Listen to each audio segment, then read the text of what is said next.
আসসালামু আলাইকুম। আমি মোহাম্মদ দুলাল মিয়া আবারও আপনাদের সামনে চলে আসলাম। পাহাড়ি নতুন কিছু বাচ্চাগুলো আমি ব্রুডিং করতে পারছি। এই বাচ্চাগুলো আমি কি মেডিসিন দিয়ে ব্রুডিং করেছি তা আপনাদের সাথে আলোচনা করব।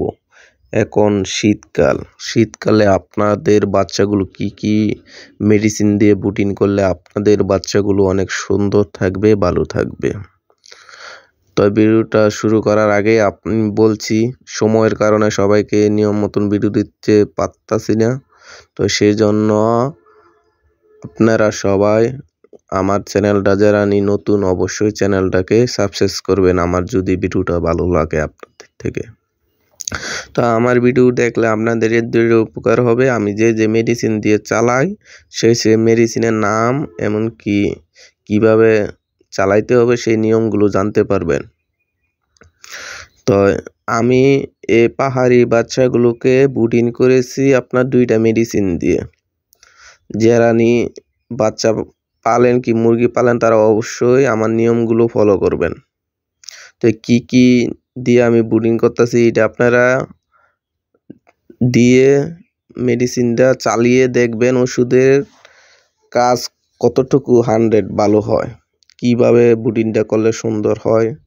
তো সেটাই নিয়ে আজকে আপনাদের সামনে আলোচনা করব। তো প্রথম হইল আপনাদের মেডিসিন অ্যামোক্সিসিলিন আপনারা বাচ্চাকে 5 দিন চালাইতে হবে। অ্যান্টিবায়োটিক 5 দিন চালাইতে হবে। তো অ্যামোক্সিসিলিনটা আপনার 1 লিটারও 1 ml আর এটার সাথে হয়েছে গিয়া সিপ্টোব্যাট, এটা হয়েছে 2 লিটারও 1 ml। এই মেডিসিন দুটা 5 দিন এক রাখায়া 5 দিন চলবে, সব সময় 5 দিন চালাবেন এই ওষুধগুলো। আর যে এটির পাশাপাশি কিছু ম্যানেজমেন্ট ঠিক রাখতে হবে আপনার। এই যে আমি ছালার মাঝে দিয়ে রাখছি, এই ছালাগুলো আমি পরিষ্কার করে রাখি 1 দিন 2 দিন পর এটিকে পরিষ্কার করে রাখি। তো সেই জন্য আমার বাচ্চাগুলো আপনার গ্যাস হয় না।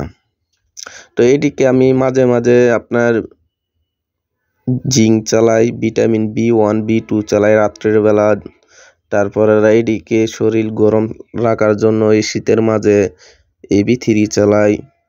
তারপরে আপনার এটির তাপটা আপনি সবসময় খেয়াল করবেন। যদি আপনার মুরগিকে বাতি দেন, যদি সব মুরগির বাচ্চা একখানো জ্বরও হয়ে যায় তো বুঝবেন তাপটা ঠিক মতন পাইতেছে না। আর যদি আপনারা দেখেন না বাচ্চাগুলো আসলেই মানে জ্বরা চারিদিকে সইরা বইরা খাবার খাচ্ছে, তাহলে বুঝবেন না আসলে তাপটা ঠিক আছে। এটা অনেকজনে ফলো করে না, কিন্তু আপনারা সবাই ফলো করবেন। কিভাবে মানে যে বাতিটা দিবেন, বাতিটা যে তাপটা এটা যদি আপনার মুরগির শরীরে ভালো লাগে তাহলে মনে করবেন বাচ্চাগুলো সরে পড়ে খাইবে খেলবে। আর যদি তাপ না হয় তাহলে একখানাও বাচ্চা গিয়া বইয়া থাকবে। সবাই জীবনে শীত লাগতেছে এরকম আপনারা বুঝতে পারবেন। তো আসলে আপনারা এই শীতের মধ্যে ব্রুডিং করবেন, যে মেডিসিনের কথা বলছি সেই মেডিসিন দিয়ে 5 দিন ব্রুডিং করে দেখবেন বাচ্চাগুলো কীরকম হয়। আমার আলহামদুলিল্লাহ অনেক বাচ্চা আমি এই মেডিসিন দিয়ে ব্রুডিং করেছি। আলহামদুলিল্লাহ বাচ্চাগুলো অনেক ভালো ছিল, অনেক সুন্দর ছিল। তো আপনারাও ব্রুডিং করে দেখবেন। আসসালামু আলাইকুম।